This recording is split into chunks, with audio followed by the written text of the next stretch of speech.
எல்லாரும் எப்படி இருக்கீங்க? ஈகோ பாக்குறது தப்பு. நம்ம எல்லாருமே சின்ன வயசுல இருந்து கேள்விப்பட்டிருக்கோம். அகங்காரம் பிடிச்சவன் வாழ்க்கை அழிஞ்சு போயிடும் அப்படிலாம் சொல்றாங்க.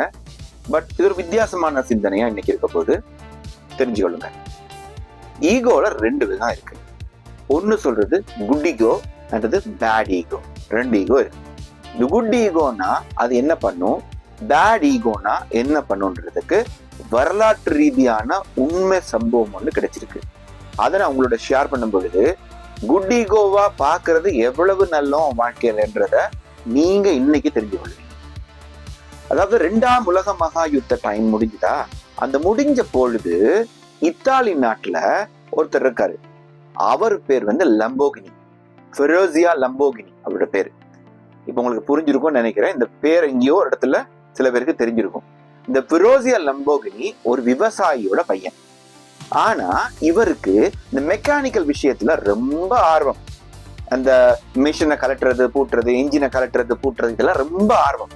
அப்படி இருந்த பொழுது அவருக்கு அந்த யுத்த டைம்ல இத்தாலி நாட்டோட ஏர்ஃபோர்ஸ்ல தான் ஒர்க் பண்ணினவர். ஏர்ஃபோர்ஸ்ல ஒரு மெக்கானிக்கா ஒர்க் பண்ணவர்.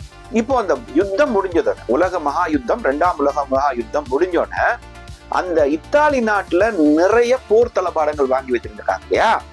அதுல என்ன பண்றதுன்னு அரசாங்கத்துக்கு தெரியும். நிறைய செலவு பண்ணி நிறைய மிஷினரிஸ் அல்லது நிறைய ஆயுதங்கள், நிறைய இந்த விமானங்கள், ஹெலிகாப்டர்ஸ், டேங்கிகள், அது இல்லாம அந்த போர் தளபாடங்களை வாங்கி வச்சிருக்காங்க. இப்போ அதுக்கான எந்த வேலையும் இல்லாம போர்ல இல்லாததால அவ்வளவு குப்பை மேடு மாதிரி சேர்ந்து போயிருக்கு. அது என்ன பண்றது? அதை பார்த்தா ஒரு இரும்பு குவியல், அவ்வளவுதான். இதை வச்சு என்ன பண்றது அந்த அரசாங்கத்துக்கு தெரியாது. ஏன்னா அந்த அரசாங்கம் பொருளாதார ரீதியாக முன்னேற்றம் இல்லாத ஒரு நாடா அப்போ இருக்கு. அப்போ இந்த லம்போகினி இந்த மெஷின் எல்லாத்தையும் வச்சு ஏதாச்சும் பண்ணலாமா என்று பார்க்கும் பொழுது அந்த நேரம் இத்தாலி நாடு எதுல போக்கஸ் பண்ணிச்சுன்னா விவசாயத்துல போக்கஸ் பண்ணிச்சு. அப்ப இவருக்கு ஒரு ஐடியா வந்துச்சுன்னா, இந்த இரும்புகள் எல்லாத்தையும் வச்சு நாம ஏன் ஒரு டிராக்டர் ஒன்று ரெடி பண்ணக்கூடாதுன்னு லம்போகினி டிராக்டர்னு முதல் கண்டுபிடிக்க, அதாவது ஒரு உற்பத்தி பண்றாரு. அந்த கொஞ்சம் கொஞ்சமா சேல்ஸ் பண்ண வழிகிட ரொம்ப ஃபேமஸா அந்த டிராக்டர் கம்பெனி வளர்ந்து பெரிய கோடீஸ்வரனா இவர் ஆயிட்டார். ஒரு குறிப்பிட்ட காலத்துல பெரிய கோடீஸ்வரனா என்ன பண்ணுவாங்க, புதுசா வெளிநாட்டுல இருந்து கார்கள் வாங்குவார் இல்லையா. இவரும் என்ன பண்ணிருக்காரு, ஒரு ஃபெராரி கார் அந்த நேரத்துல ரொம்ப ஃபேமஸ். உங்களுக்கு தெரியும் BMW, அதே மாதிரி மெர்சிடிஸ் பென்ஸ், அதே மாதிரி ஃபெராரி, இந்த மாதிரி பெரிய பெரிய புகாடி, இதெல்லாம் பெரிய பெரிய கார்கள் இருக்கு இல்லையா. அந்த மாதிரி வேர்ல்ட் பிராண்டான ஒரு கோடீஸ்வரன் இவரும் ஒரு வேர்ல்ட் பிராண்டான கார் வாங்க ஆசைப்பட்டு ஃபெராரி காரை வாங்கிட்டார். இவர் ஃபெராரி காரை வாங்கி அந்த காரை பயன்படுத்தும் பொழுது அந்த கார் நல்லா தான் இருக்கு. ஆனா அந்த ஃபெராரி காரின் கிளட்ச் பிளேட் அடிக்கடி பழுதா போயிடுச்சு. இவரே ஒரு மெக்கானிக் தானே, இது என்னடா நெடுக அந்த கிளட்சை நான் சரி பண்ணிட்டே இருக்கேன்னு ஒரு கடுப்பு ஆயிட்டுது.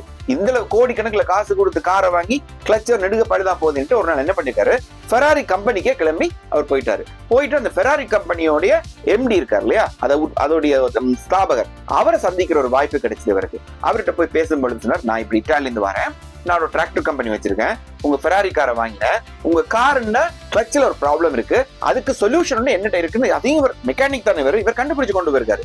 அது கொடுத்துருக்கேன், இந்த ஐடியாவை நீங்க பயன்படுத்தி உங்களோட காரை மேம்படுத்திக் கொள்ளலாம், இனிமே கிளட்ச் பிளேட் ப்ராப்ளம் வராத ஒரு காரா நீங்க சரி பண்ணலாம்னு இவர் நல்லதா சொல்ல போக அவருக்கு அது ஈகோவை டச் பண்ணிது. இவன் யாரு, உலகத்தரமா இந்த என்னுடைய கம்பெனிக்கு ஐடியா சொல்றதுக்கு நீ விரும்புற உன்னோட பிளான நீயே வச்சுக்கோ, சரியா? இப்படிதான் அவர் சொல்லியிருக்காரு ஃபெராரி கம்பெனி ஓனர். உன்னோட பிளான நீ வச்சுக்கோ, நீ ஆஃப்டர் ஆல் ஒரு சின்ன டிராக்டர் கம்பெனி ஒன்று வச்சிருக்கிறதால நீ எல்லாம் எனக்கு புத்திமதி சொல்ல வந்துட்டியா அப்படின்னு போடா சொல்லி கலைச்சு விட்டாரு. நான் சொல்றது உங்களுக்கு புரியுற ஸ்டைல்ல அவங்க எப்படி பேசியிருப்பாங்களோ அவங்க கற்பனையில அவங்க வச்சுக்கொள்ளட்டும். அப்ப என்ன பண்ணாரு, இவருக்கு ரொம்ப ஹேர்ட் ஆயிடுச்சு. இந்த இடத்துல நாம இருந்து என்ன பண்ணுவோம், இப்படி ஹேர்ட் பண்ணா இவனுக்கு படிக்கிறதுக்கு பதில் ஏதாவது பண்ணி காட்டணும்னு ஆசைப்படுங்க. இவருக்கும் அந்த மாதிரி ஈகோ கிளாஷ் ஆயிடுச்சு. ஆனா இவருக்கு வந்த ஈகோ என்ன தெரியுமா, குட் ஈகோ. இப்போ அந்த ஃபெராரி கம்பெனி ஓனருக்கு வந்திருக்கிறது பேட் ஈகோ. புரியுதா உங்களுக்கு? இவர் என்ன பண்ணார், இவனுக்கு நான் நல்ல பாடம் கற்பிக்கிறேன்னு சொல்லிட்டு திருப்பி ஊருக்கு டிராக்டர் கம்பெனியை நடத்துறதோட சேர்த்து ஒரு கார் கம்பெனி உற்பத்தி பண்ணாரு.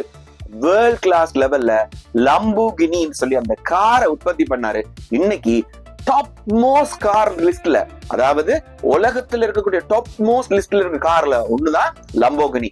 இன்னைக்கு ஸ்ரீலங்காவை பொறுத்தவரை எண்ணி ஒரு 10க்குள்ளதான் அந்த காரே இருக்குது மொத்த ஸ்ரீலங்காவிலேயே. நான் சொல்றது அதிகமா தெரியாது, நான் தெரிஞ்ச ஒரு 4 பேர்கிட்ட அந்த கார் இருக்கிறது எனக்கு தெரியும் கலம்புல. ஆனா இதை விட இப்ப 10 கார் இருக்கும்னு நினைக்கிறேன். அவ்வளவுதான் லம்போகினி. அப்ப இந்த அளவுக்கு வேர்ல்ட் கிளாஸா வந்தது. இதுலதான் நமக்கு தெரிஞ்சுக்கணும் இந்த குட் ஈகோ என்ன, பேட் ஈகோ என்ன. இப்போ அந்த லம்போகினி இதை மட்டும் யோசிக்காம வேற மாதிரி யோசிச்சிருந்தா, அந்த அந்த ஃபெராரி கம்பெனி ஓனர் அந்த குட் ஈகோவை பயன்படுத்தி இருந்தா, இவர்கிட்ட இருந்து அந்த ஐடியாவை வாங்கி இன்னைக்கு வேர்ல்டுல லம்போகினின்ற காரே வராத மாதிரி ஃபெராரி கார் இன்னைக்கும் அதே ஸ்டாண்டர்ட்ல இருந்திருக்கும், அதே லெவல்ல இருந்திருக்கும். அவனுக்கு ஒரு போட்டியாளர் உருவாகாமே போயிருப்பாங்க. ஆனா அவருடைய பேட் ஈகோ இன்னைக்கு உலக சந்தையில லம்போகினின்ற ஒரு என்ன சொல்ற அவருடைய கம்பெடிட்டரை உருவாக்கி விடுச்சா இல்லையா? இதுதான் குட் ஈகோக்கும் பேட் ஈகோக்கும் ஒரு டிஃபரெண்ட். இன்னும் கூட அழகா ஒன்னு சொல்லி புரிய வச்சிடறேன். இந்தியா நாடு, இந்திய துணைக்கண்டத்துக்கு சுதந்திரம் வந்ததுக்கு ஒருத்தருடைய குட் ஈகோ தான் காரணம். ஆமாங்க, சவுத் ஆப்பிரிக்காவில ட்ரெயின்ல போயிட்டு இருந்த மகாத்மா காந்தி சாதாரண ஒரு லாயர், அதாவது பேரிஸ்டர்னு அந்த காலத்தை சொல்லுவாங்க. அவர் ஒரு வெள்ளைக்காரன் அது கதவுக்கு வழியில அடிச்சு தள்ளி கீழே விழுத்தினதால இந்த நீ எல்லாம் வெள்ளைக்காரன் போற இந்த ட்ரெயின்ல நீ போறதுக்கு ஒரு தகுதியே இல்லைன்னு அடிச்சு தள்ளணும்னு, இந்த ட்ரெயின்ல இருந்து என்ன தள்ளினியா, நம்ம நாட்டுல இருந்து நீ இருக்கக்கூடாது தள்ளுறேன் பாருன்னு சொல்லி அன்னைக்கு எடுத்த குட் ஈகோ தான் மகாத்மா காந்தி இல்ல இந்தியாவுக்கு வந்து இந்தியா விட்டு வெள்ளைக்காரனை அடிச்சு துரத்தினாங்க. நானும் அந்த அடிச்சு துரத்தின நாட்டுல லண்டன்ல இருந்து அதை பேசிட்டு இருக்கேன், வெளியாக்களுக்கு தெரியாது, உங்களுக்கு மட்டும் சொல்லிட்டு இருக்கேன். புரியுதா? அப்ப நம்ம கிட்ட குட் ஈகோ இருக்கணுமா, பேட் ஈகோ இருக்கணுமா? குட் ஈகோ நல்லதா, பேட் ஈகோ நல்லதா? குட் ஈகோ ரொம்ப நல்லோம். அதுதான் நம்மள வளர்க்கும். என்ன நான் சொல்றது புரியுதா?